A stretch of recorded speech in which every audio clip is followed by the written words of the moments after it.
También está por... No sé. Bueno, hay algunas dificultades ahí con la señal. Parece que el internet como que no está funcionando muy bien, pero pues ahí con la ayuda del Señor vamos. Amén. Muy bien, entonces vamos a la tutoría. Sí, hermanita.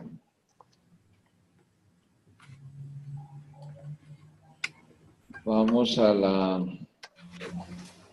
parte de doctrina 2, ¿cierto? Doctrina 2. Doctrina 2, si no estoy equivocado, corresponde, nos vamos a la lección 44. Lección número 44.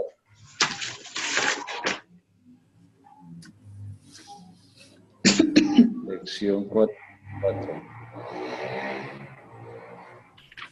No sé si alcanzaron a observar el video de la lección 44. Sí, señor. Sí, señor, sí, lo vimos. ¿Cómo les pareció? ¿Qué podemos socializar en cuanto? Los deberes de los miembros de la iglesia. Los deberes que tenemos los miembros los unos con los otros dentro de la iglesia.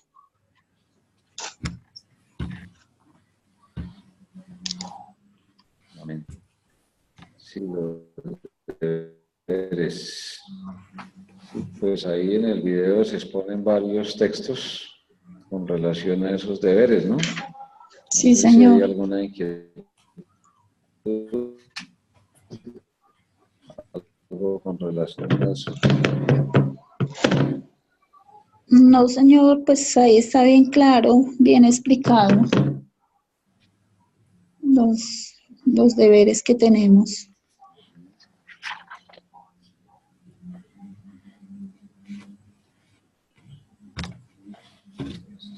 Bueno, entonces en la disertación del maestro, cosas comunes que unifican a los cristianos.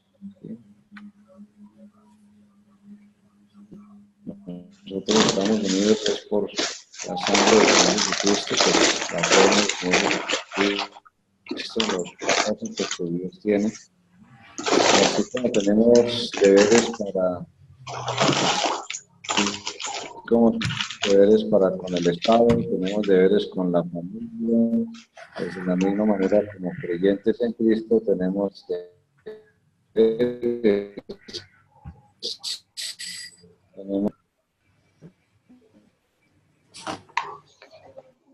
y pues obviamente hay un enorme desafío en eso porque pues de las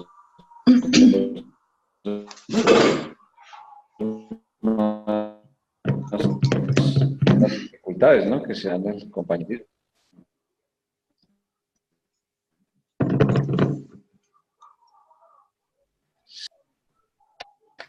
Podríamos mirar algunos pasajes adicionales.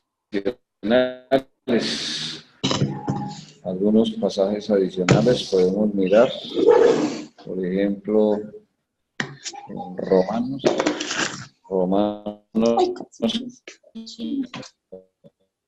capítulo número 12. Romanos capítulo 12 podemos mirar.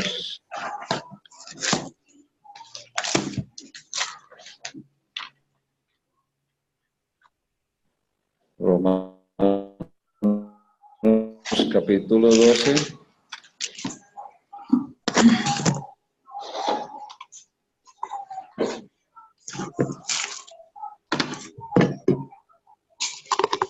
Podemos mirar desde el verso número 9. Yo no lo escucho.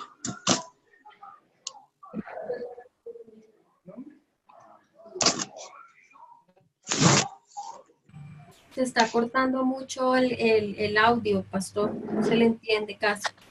Yo no le escuché nada.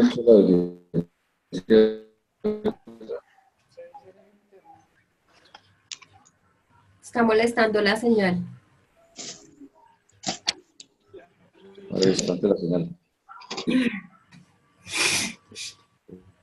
Pues yo les escucho. Parece que el internet de ustedes funciona mejor.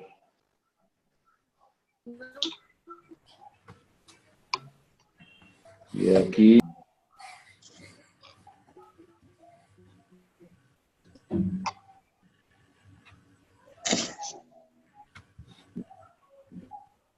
Mari. ¿Me entonces, ahí escuchas, Angie? está un Sí, poco yo te mejor. escucho bien, Angie. Sí, es que pastor, a veces mientras usted habla, se detiene el video y el audio. Y no escuché, solo escuché Romanos, no escuché la cita. Romanos Ah, 12. ya. Romanos 12, Ya. listo, perfecto, ya. Gracias, Angie. Nada. Romanos 12. Romanos 12. Amén. Romanos 12. Precisamente en este tema donde es tan delicado, tan necesario, ¿no? Sí, Romanos 12. Entonces, dice el verso 9, el amor sea como sin fingimiento. sí, aborrecer lo malo y seguir lo bueno, amados los unos a los otros con amor. ¿Con qué tipo de amor dice ahí? Fraternal, Fraternal. ¿cierto? Ujú.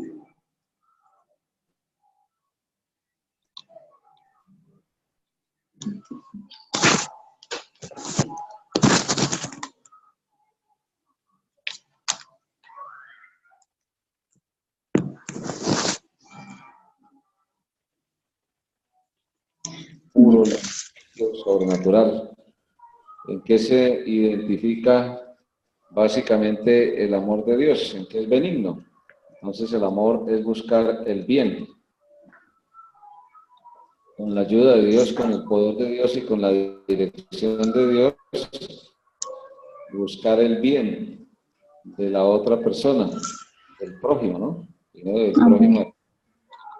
Cristo lo enseña claramente que toda la palabra de Dios se resume en amar a Dios, al prójimo, como a quién, Como a a nosotros sí mismo, mismos. ¿cierto? Ujú. A nosotros mismos. ¿Sí?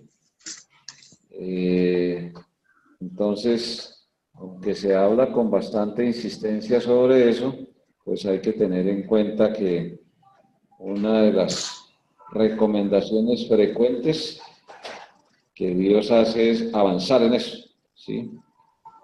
Y es triste, pero real. En muchas ocasiones se finge el amor, ¿sí? Es decir, se presenta de una manera aparente, ¿sí? Entonces, en esa lección, pues estoy tratando de complementar un poco lo que dice el video, ¿sí? Aborrecer lo malo, seguir lo bueno, amados los unos a los otros con amor fraternal, en cuanto a honra. Esto es en cuanto al respeto y al valor que se le da a las demás personas, prefiriéndolos los unos a los otros. Podríamos mirar un pasaje paralelo.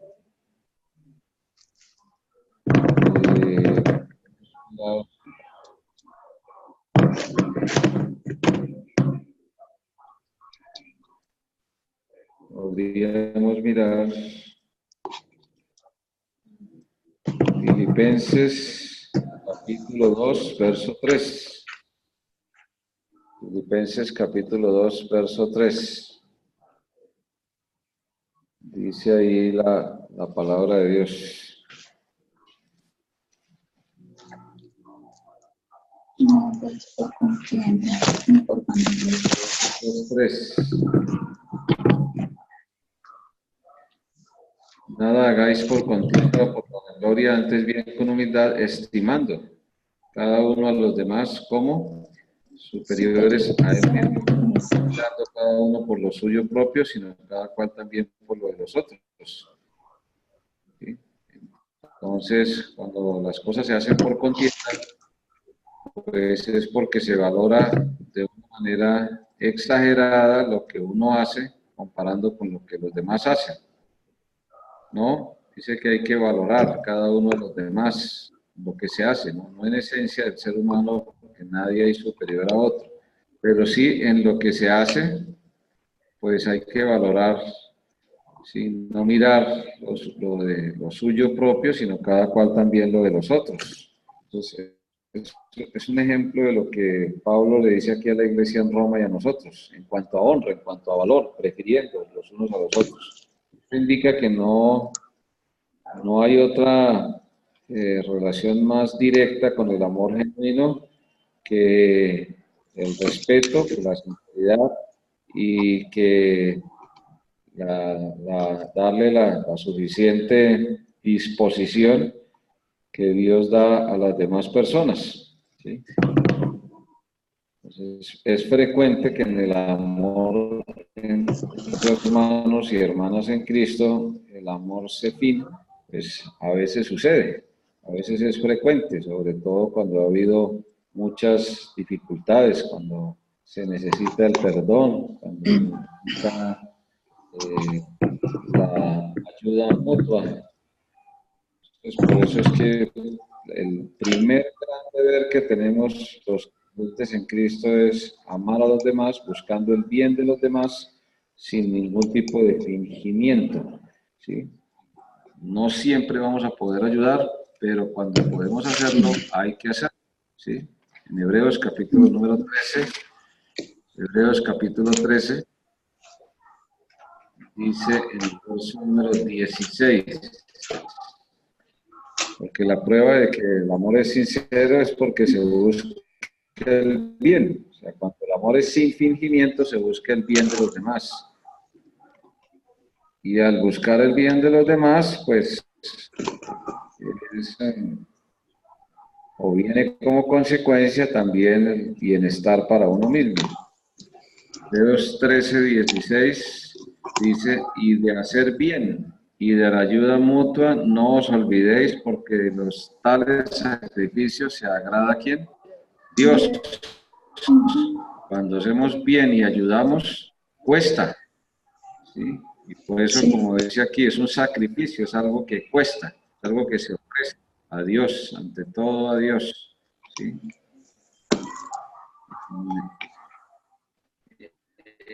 En Gálatas, capítulo número 6, también encontramos un pasaje que es paralelo, que tiene que ver con el amor sin fingimiento, ¿sí? Gálatas, capítulo 6, versículo número 10. Corintios, Gálatas, capítulo 6, verso 10.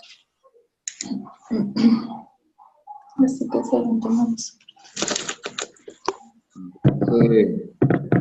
así que según tengamos oportunidad.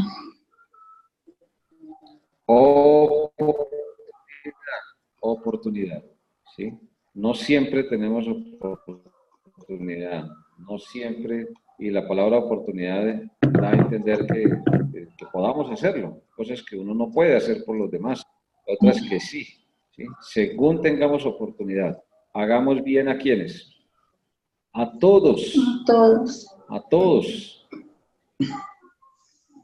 Normalmente hay personas que no nos caen bien por toda una cantidad de situaciones que se dan en las relaciones entre miembros y entre creyentes y entre seres humanos, porque nosotros todos los días estamos tratando seres humanos y estamos influyendo sobre ellos, ¿sí? Entonces, el deber es ese. Prioritariamente, ¿a quién? A los de la familia de la fe, o sea, a los creyentes. Dios es un Dios de orden, ¿sí?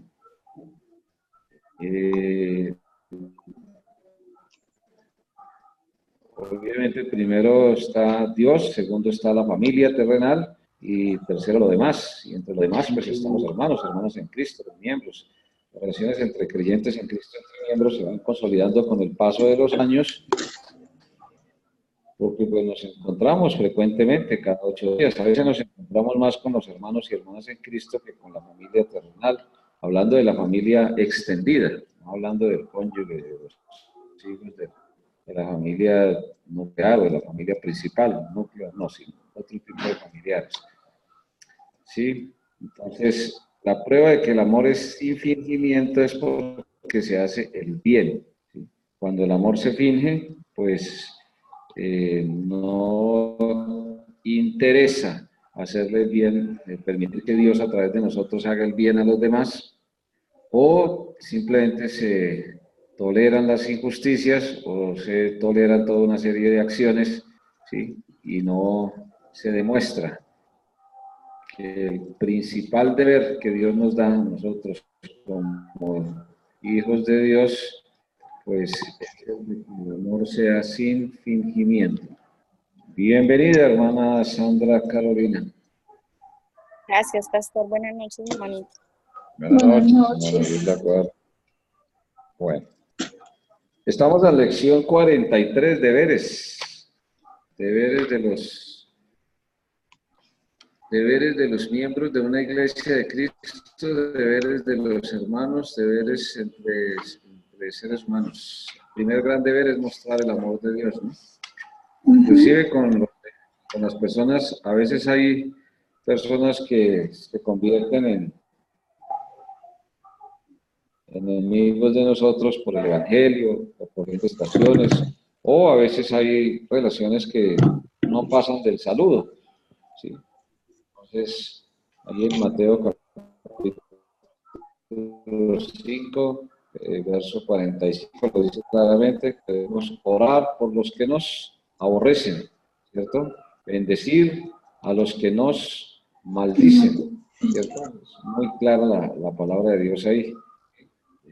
Mateo capítulo 5, el verso 43 hasta el 48. Amarás a tu prójimo y aborrecerás a tu enemigo, pero yo digo, amad a vuestros enemigos, bendecid a los que os maldicen, haced bien a los que os aborrecen, orad por los que os ultrajan y os persiguen, para que seáis hijos de vuestro Padre que está en los cielos, que hace salir su sol sobre malos y buenos y que hace llover sobre justos e injustos. Porque si amáis a los que os aman, ¿qué recompensa tendréis? ¿No hacen también lo mismo los publicanos? Mateo 5:46, o sea, los incrédulos. Y si saludáis a vuestros hermanos solamente, ¿qué hacéis de más? ¿No hacen también así los gentiles incrédulos? Sed pues vosotros perfectos, o sea, maduros, como vuestro Padre que está en los cielos es maduro. Entonces, muchas veces el máximo bien que uno puede hacer por una persona es lo que dice aquí, ¿sí? Orar, ¿cierto? Bendecir, desearle lo mejor, saludarle en la medida de las posibilidades, no siempre es posible, pero cuando se puede, pues dice aquí muy claramente, ¿sí? Hacer el bien, eso implica el amor sin fingimiento, es el primer gran deber que muestra la palabra de Dios. De ahí en adelante es mucho más fácil de entender lo que dice Romanos capítulo 12 a partir del verso número 9, porque esa es una de las listas de los deberes. Hay varias, pero una de las listas de los deberes de los creyentes en Cristo está ahí. Es una lista de los deberes, Romanos 12. ¿Sí? Es como un manual de convivencia, como un reglamento interno, como un catálogo de normas. Dice Romanos 12:9, el amor sea sin fingimiento, aborrecer lo malo, seguir Lo bueno. bueno. Esa es la prueba del sincero, aborrecer lo malo y seguir lo bueno. Amados los unos a los otros con amor fraternal, es decir, con amor entre hermanos en Cristo. Nos une la sangre de Cristo, nos une los propósitos del Señor Jesucristo, nos une el testimonio de Cristo. En cuanto a honra, prefiriendo los unos a los otros. O sea, hay que empezar, lo que está diciendo ahí es, empiece por valorar a los demás, por respetar a los demás, por darle el lugar a los demás, a nadie, por cualquier circunstancia o por cualquier situación, lo primero que uno tiene que estar pendiente para manifestar el amor de Dios, pues es valorar y respetar a los demás, ¿sí? En el mundo normalmente se respeta a quienes tienen poder, fama, prestigio, dinero, en fin, lo terrenal. Y no es que en cierto modo esas cosas no sean importantes, pero ocupan un segundo plano y deben ser administradas con el poder de Dios. En el espíritu, sirviendo al Señor. Si uno puede servir a los demás, pues hay que hacerlo, ¿sí? Es una de las cosas que da pereza, servir. ¿Sí? Cuando dice fervientes en espíritu es porque el espíritu anhela que nosotros permitamos que nos ayude a servir. Algo ferviente es algo que está como al máximo nivel, algo que está como hirviendo, ¿sí? Que está llegando al máximo. Ya lo está diciendo es que permitamos que el Espíritu al máximo nos ayude para cumplir ese deber de servir en la medida de las posibilidades. Gozosos en la esperanza, sufridos en la tribulación, constantes en la oración. Es un versículo que sirve de preámbulo, ¿sí? Porque dice ahí en el 13, compartiendo para las necesidades de los santos y practicando la hospitalidad, ¿sí? Compartir de lo que Dios nos da es un deber. A veces uno necesita compartir el lugar de la vivienda, que es de las cosas más difíciles que hay para un cristiano. Pero a veces por situaciones extremas se comparte. Bendecid a los que os persiguen, bendecid y no maldigáis. Obviamente en todo eso pues hay que pedir la dirección de Dios, la sabiduría de Dios. Porque allá en segunda de Juan dice que nosotros pues no debemos patrocinar las herejías, ¿sí? Los errores doctrinales. La iglesia debe en cierto modo tener cuidado con eso, con los errores doctrinales, corregirlos. Gozaos con los que se gozan y llorad con los que lloran, ¿sí? Es muchísimo más fácil acompañar a una persona en el dolor, ¿sí? Sí, claro.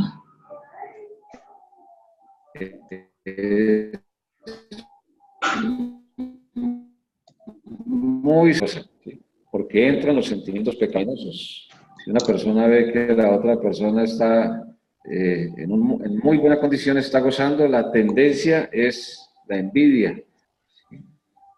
Entonces Dios dice allá en el libro de Proverbios que la envidia es carcoma de los huesos, es como una osteoporosis espiritual, porque la persona que permite que el corazón se llene de envidia, pues lo que hace es afectarse, ¿sí? Afectarse desmedidamente. Por eso es que Dios coloca de primero gozar con el que se goce. Si Dios bendice al hermano, amén, gloria a Dios, que Dios lo bendiga. Pero eso es sobrenatural. Sí, es muchísimo más fácil acompañar en el llanto, en el dolor, ¿sí? Pero en la alegría, por eso es que Dios lo coloca aquí, ¿sí? Bienvenido o bienvenida, ¿quién se acaba de añadir? ¿Manuel? Ah, bueno, Manuel, gracias. Unánimes entre vosotros, hay que llegar a acuerdos, ¿sí? Acuerdos básicos, las cosas más difíciles que hay, también, o difíciles, no, sobrenaturales. ¿Sí? Ponernos de acuerdo en la manera como vamos acompañándonos en la vida terrenal, ¿sí? La oración unos por otros no causa mucha dificultad al ser unánimes, pero hay otras cosas que sí, son muy frecuentes las dificultades por no saber llegar a acuerdos. Cuando dice aquí unánimes, ¿en qué debemos ser unánimes? En la proclamación del Evangelio, ¿sí? en todo lo que tiene que ver con el desarrollo de la obra. No altivos, ¿sí? Dice que Dios resiste a los soberbios y da gracia a los humildes, ¿sí? ¿Y por qué? Porque el soberbio en el fondo está diciendo, no necesito de Dios, yo soy capaz, poco como el apóstol Pedro, aunque todos te negaren, yo no. ¿Sí? Iré hasta la muerte, no altivos. Entonces el altivo desconoce recibir la gracia de Dios, falta fe, falta dependencia de Dios, falta humildad. Entonces, ¿cómo va a recibir la gracia de Dios si no quiere recibirla? O sea, porque hay gracia para salvación y hay gracia para transformación. Dios nos quiere bendecir ayudándonos a ser mejores cada día y eso trae bendición, sino asociándonos con los humildes. Sí, el libro de Santiago hace mucho énfasis en eso, que los cristianos tenemos la tendencia también a hacer acepción de personas. Y aquí viene una enseñanza que es muy frecuente que cause problemas entre los hermanos y hermanas. No seáis sabios en vuestra propia opinión. Hay cosas que son de opinión, ¿sí?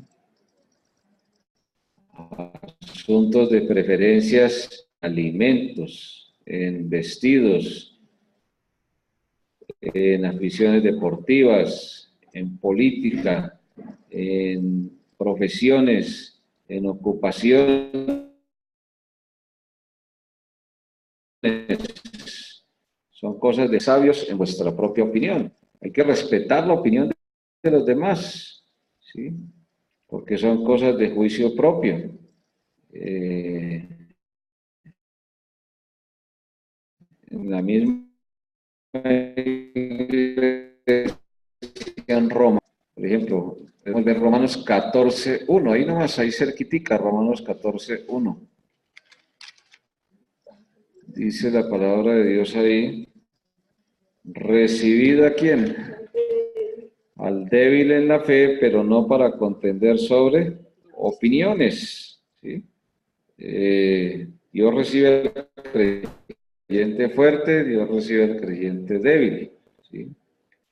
Allá había personas que solamente comían legumbres, o sea que eran como una especie de vegetarianos, ¿sí?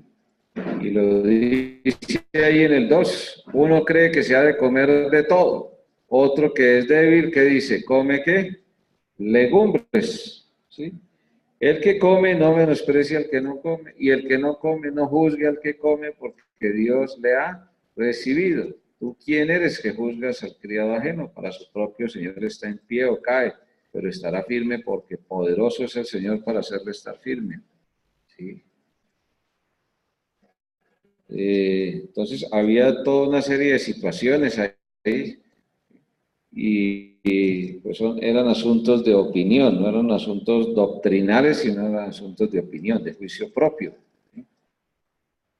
Eso causa mucho problema, los abusos en las confianzas que se dan, ¿sí? Frecuentemente son motivo de pecaminosidad entre los creyentes, ¿sí?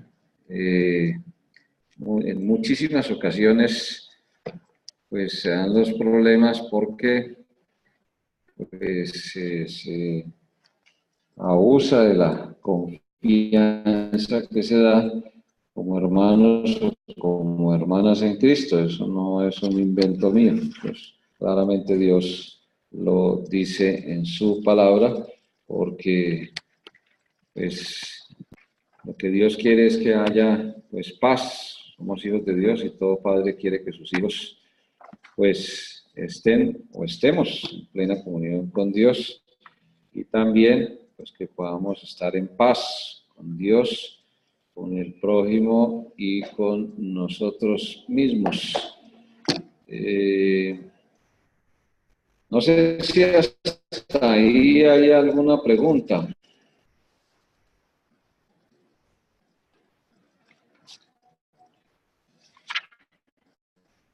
¿Algún comentario? ¿Alguna aclaración?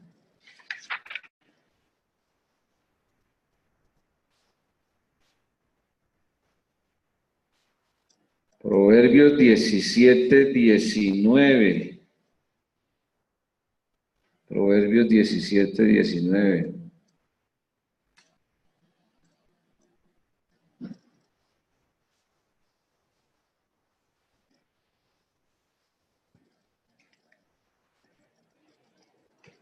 Si alguien lo puede ayudar a leer mejor, por favor.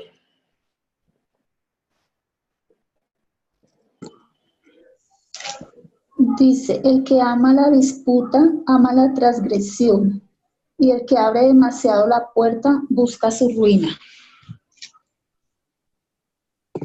Bien, gracias, hermano. Bueno, y hay dos proverbios contundentes, claros, ¿cierto?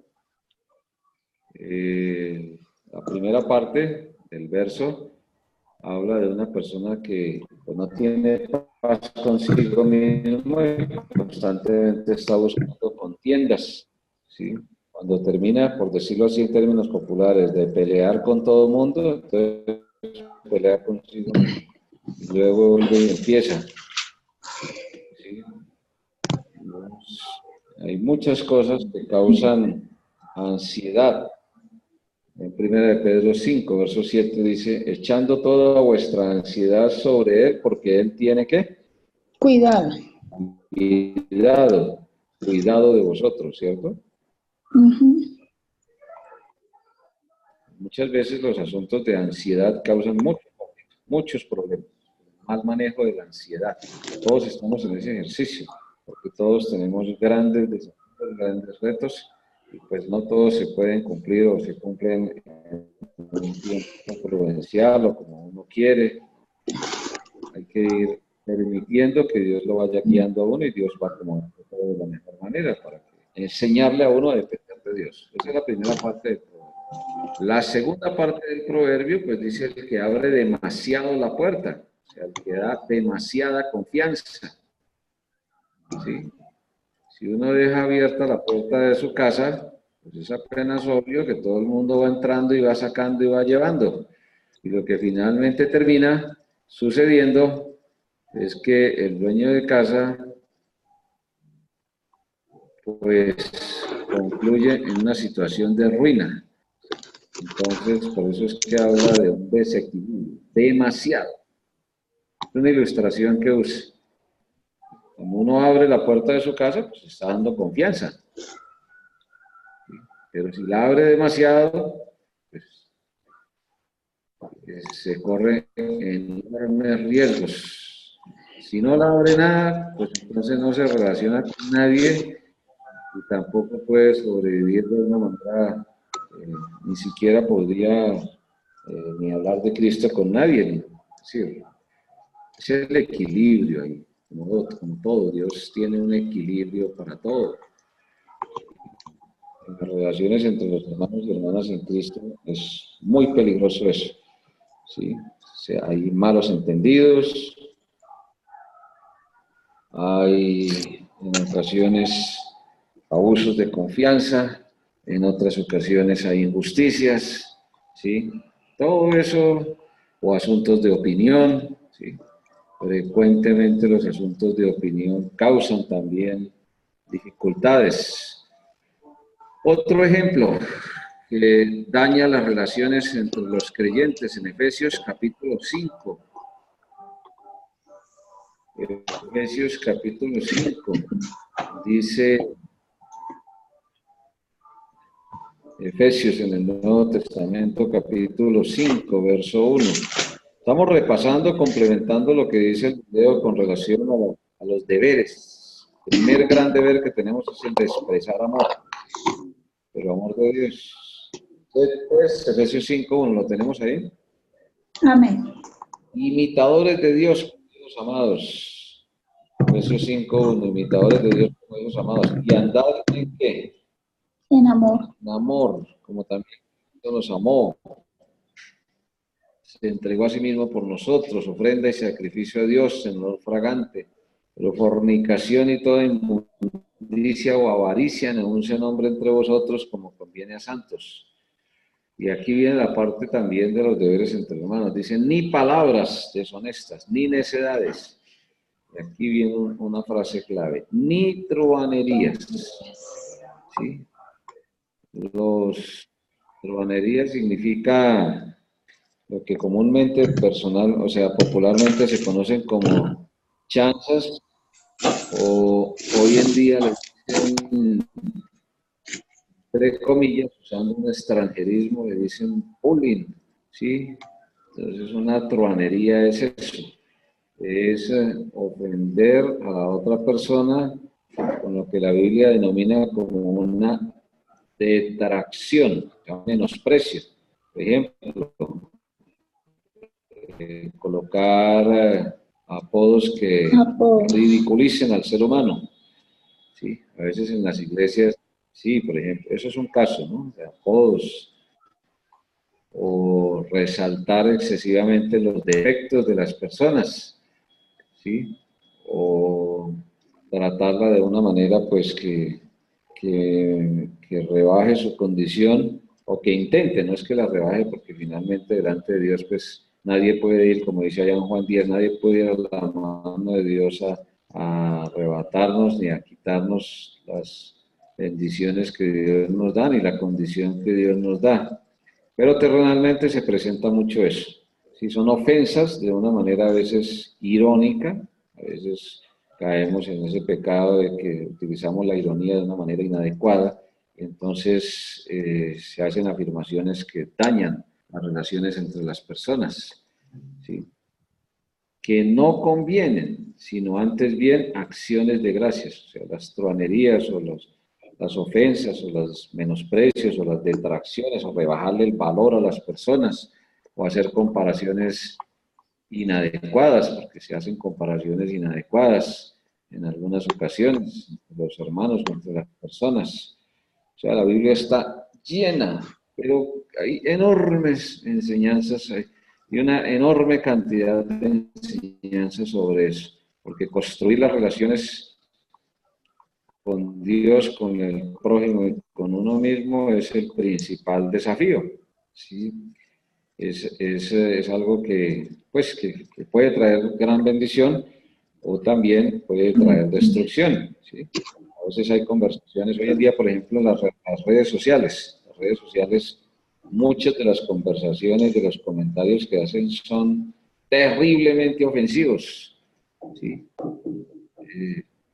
Ya, o sea, la costumbre ya no es tanto deliberar, debatir, comparar, argumentar, profundizar, analizar, comparar de una manera constructiva, sino más bien es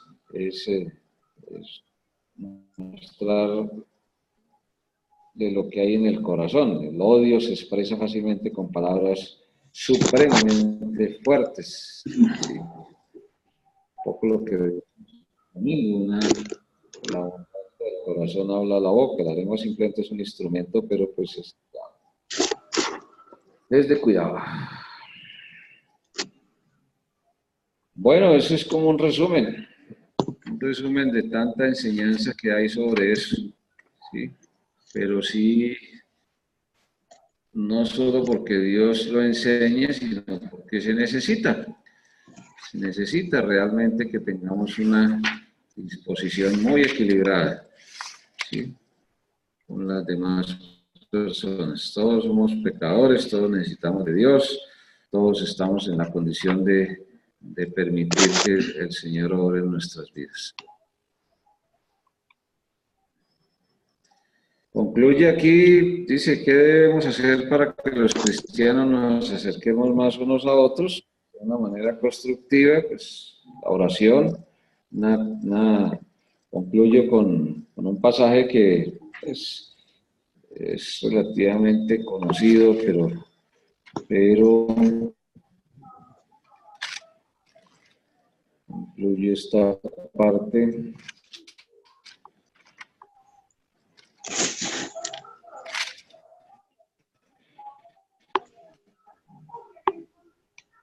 Recordando una recomendación del Señor.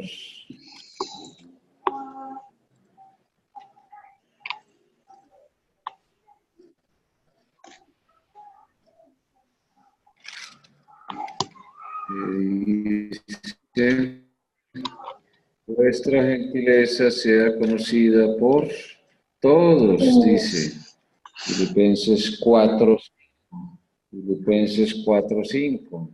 Habían dos hermanas, Evodia y Síntique, que tenían un conflicto, pero tremendamente arraigado, ¿sí? Y entonces Dios le dice a través de Pablo que sean de un mismo sentido en el Señor, o sea, que busquen la voluntad de Dios. Dice en el 5, vuestra gentileza sea conocida por todos los hombres, o de todos los hombres mejor, ¿sí?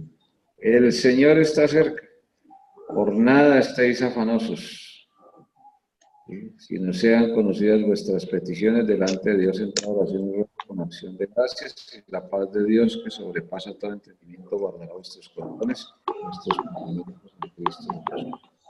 Nos hemos trasladado un poquito la vida cristiana, a paso de los años, nos ido dando cuenta de estas enseñanzas de reales en la vida del creyente, ¿sí? Dios siempre quiere lo mejor para nosotros, en su voluntad, en su tiempo. Pero sí tenemos una enorme responsabilidad. Frecuentemente la hipocresía contamina las relaciones entre las personas.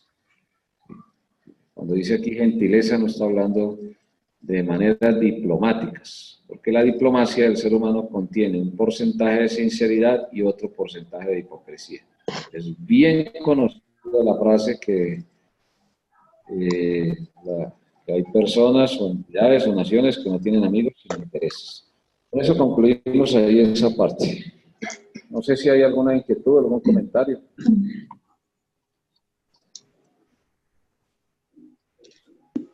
No, señor.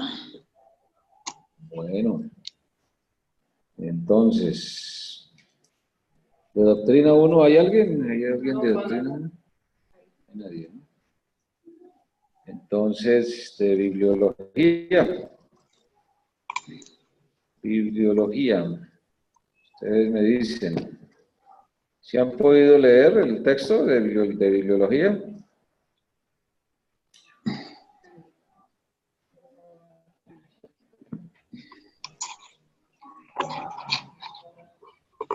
Pastor, yo había retomado la lectura del capítulo de la canonización.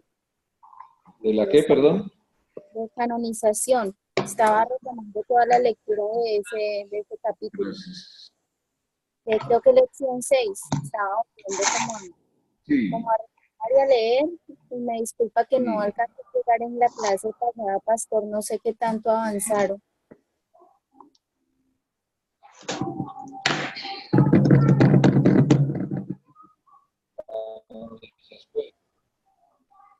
La canonización de la Biblia, la lección 6. Sí, pastor, pero no sé hasta dónde avanzaron en la clase pasada, porque yo no pude estar. No alcanzamos a ver nada porque nos ocupamos de las otras materias. Entonces la lección 6 solamente tiene, o sea, hemos visto hasta la lección 5. Si ves, no estoy equivocado.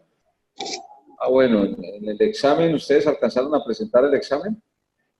Sí, señor. Sí, alcanzaron a presentar el examen de bibliología. Bueno, y sí se dieron cuenta que hay una parte del examen que habla de la canonización. ¿Sí se alcanzaron a dar cuenta o no? Sí, señor. Ahorita Sandra lo alcanzó a presentar. Sí, señor, el de primer corte. No, el del segundo. El segundo no, pastor, no. El del segundo aún no ha empezado. Creo que tenemos plazo hasta todos. Creo que sí.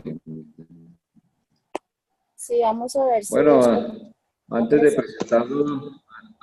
de presentarlo, pues se puede dar una leída de esas páginas de la canonización, ¿sí?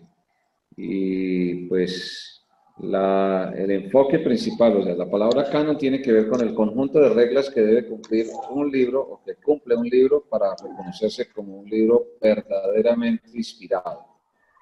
¿Sí? ¿Ese concepto sí lo tenemos claro? Sí, señor.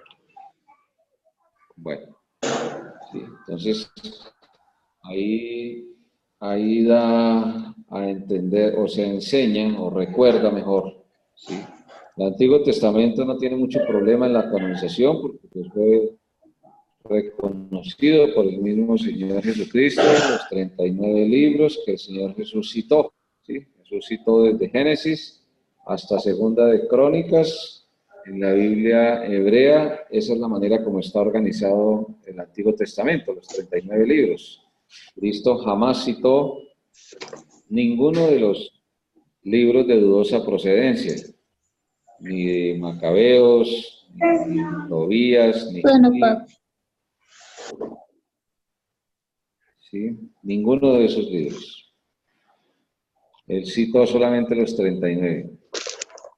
En el caso del Nuevo Testamento, pues se fue construyendo paulatinamente durante el primer siglo, ¿sí? Y se concluyó cerca del año 100, cuando Juan, el apóstol evangelista, pues terminó de escribir Apocalipsis. Ahí se concluyó la escritura del Nuevo Testamento. Entonces, ahí hay una serie de requisitos. Y obviamente el punto de partida que es muy, pero muy importante recordarlo es el de Efesios 2:20. ¿Sí? Edificado sobre el fundamento de los apóstoles y profetas. Así como en el Antiguo Testamento hubo profetas, en el Nuevo Testamento también hubo profetas. Los profetas hablaron en nombre de Dios. ¿Sí?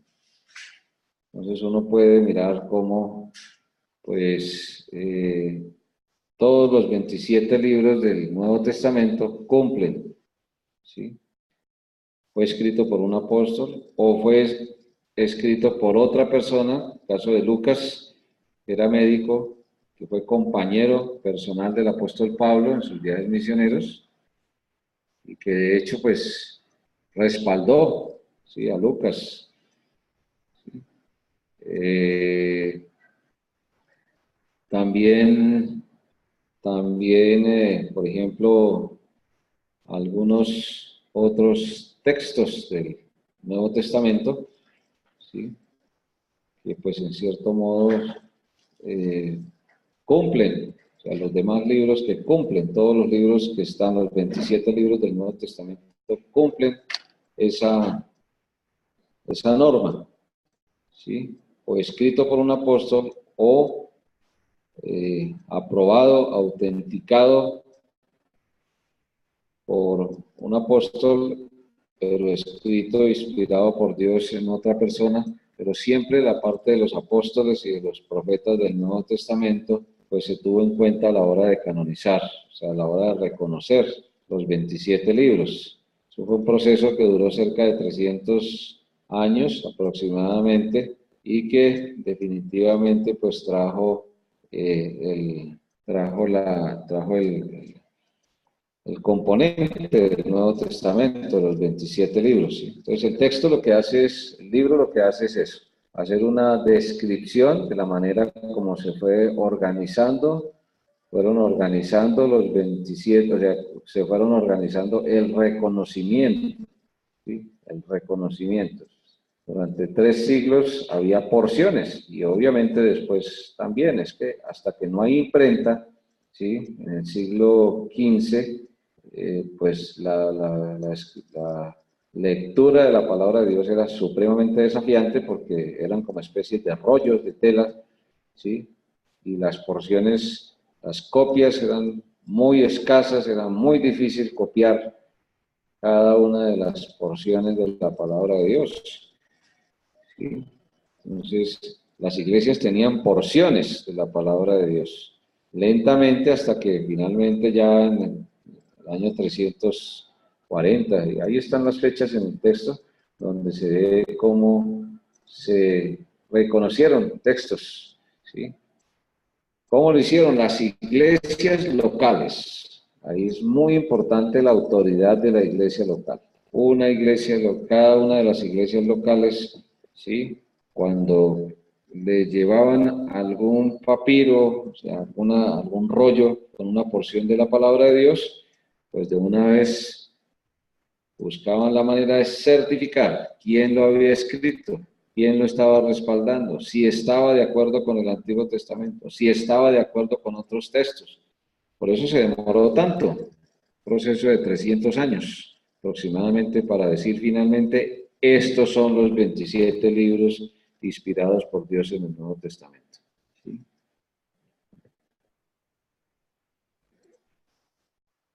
No sé si hay alguna otra pregunta.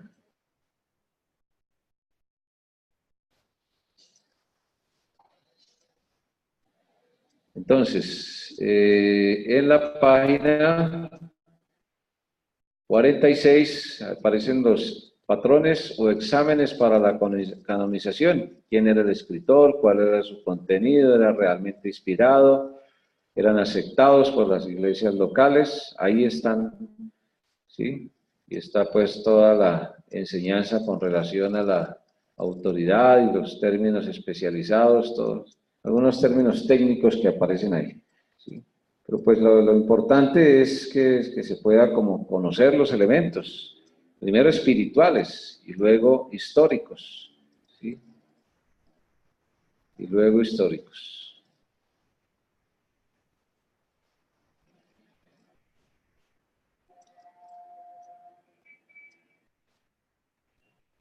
Pero es bastante interesante ese capítulo 6, muy interesante para mirar cómo pues la misma palabra de Dios, ¿sí?, da suficiente información para corroborar los libros tanto del Antiguo Testamento como del Nuevo Testamento. Tiene una sección muy importante sobre los apócrifos, libros que se conocen como escondidos, ocultos o de dudosa procedencia, ¿no? Y pues hay una enorme lista ahí, ¿no? En la página número 52, Eclesiástico, la sabiduría de Salomón, Tobías, Primera y Segunda Macabeos, Judí, Barú, Carta de Jeremías, Segunda de Esdras, adiciones, es decir, el trabajo para canonizar, para reconocer los libros del Antiguo Testamento hoy en día para nosotros es muy difícil entender la enorme labor que tuvieron que hacer miles de personas para poder definir esto, ¿sí?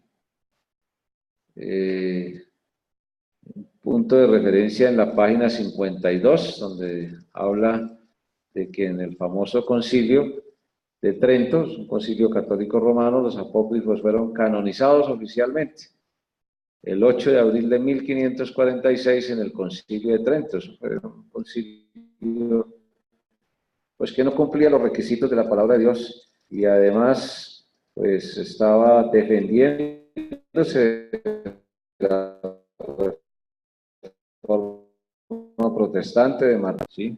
Por eso es tan importante la autoridad de la iglesia, que la iglesia debe mantenerse firme en la parte de doctrina. ¿Sí? No sé si hay alguna otra inquietud.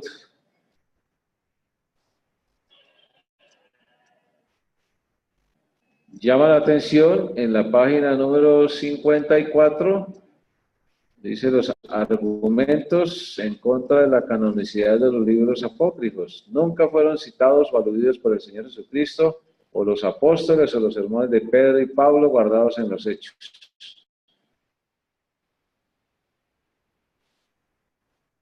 La mayoría reclama inspiración divina, cometieron errores históricos, geográficos y cronológicos, enseñan herejías contrarias a la palabra de Dios, su estilo literario es generalmente legendario y fantástico, o sea, literatura, ¿sí? Algunas historias son grotescas y hasta demoníacas, carecen del poder y de los elementos distintivos de la palabra de Dios, como uno le ayuda a uno a aplicar correctamente la palabra de Dios, pues el cambio se ve, es evidente. Mientras que pues los demás no, son libros para ilustrarse históricamente, pero no sirven espiritualmente. ¿Sí? No sirven espiritualmente. Mucha literatura, en cierto modo, ayuda a agilizar la mente de la persona, pero no transforma espiritualmente. Algunos ejemplos ayudan en algunas actitudes de los seres humanos. Muy conocido, por ejemplo, la famosa urbanidad de Carreño, todo eso. No es que esos textos no le ayuden al ser humano en la parte terrenal, en cierto modo. Hay muchos, inclusive en la parte legal, ¿sí? Constitución, las diferentes leyes, códigos, decretos, reglamentos, todo eso pues ayuda al ser humano a vivir en sociedad, pero quien realmente transforma al ser humano pues es Dios a través de su palabra y de su Santo Espíritu, ¿sí? Porque ahí va uno con la oración, con el poder de Dios, con la aplicación de la enseñanza. ¿Sí? Uno frente a una enseñanza humana, pues ejerce la voluntad y aplica la norma y en cierto modo le beneficia a la eternidad. Ahora, hay muchas leyes que coinciden con la enseñanza de la palabra de Dios. Muchas constituciones del mundo se inspiran en el decálogo que Dios le dio a Moisés al pueblo judío. ¿Sí? Y muchas sociedades donde la palabra de Dios ha abundado, pues también, en cierto modo, sin entrar en exageraciones, pues lo llegando. Muy bien. No sé, ¿algo más que tengan, por favor? No, pastor, pues que es de bendición, como dice su merced hoy día, tener la palabra terminada. Fue un proceso bastante arduo, de muchísimos años. Entonces, pues, de verdad que somos privilegiados de tenerla aquí como tan a la mano. Yo personalmente no había tenido el privilegio y la bendición de estudiar tanto, pues, acerca de cómo había sido todo el proceso y pues realmente es de bendición. Sí, sí, sí. Y eso que esto realmente es lo básico, lo básico, lo básico. Hay algunos eruditos que han utilizado bastante en la formación del canon de las escrituras son lecturas muy sobrecogedoras, muy impactantes, donde le demuestran el poder de Dios, la soberanía de Dios, la sabiduría de Dios, pues es infinita y está muy por encima. Cumple lo que dice la palabra de Dios. Mis pensamientos no son vuestros.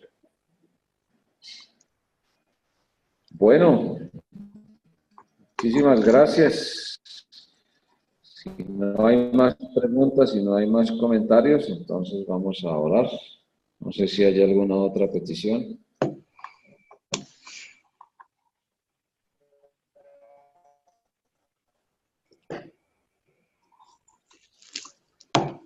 Más preguntas, más comentarios, más aclaraciones.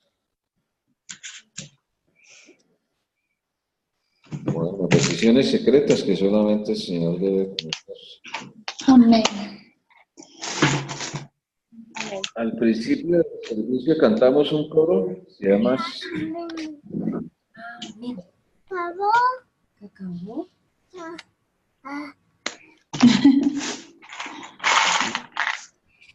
Diga, ¿Jacobo tiene peticiones? ¿Jacobo tiene peticiones? Hola,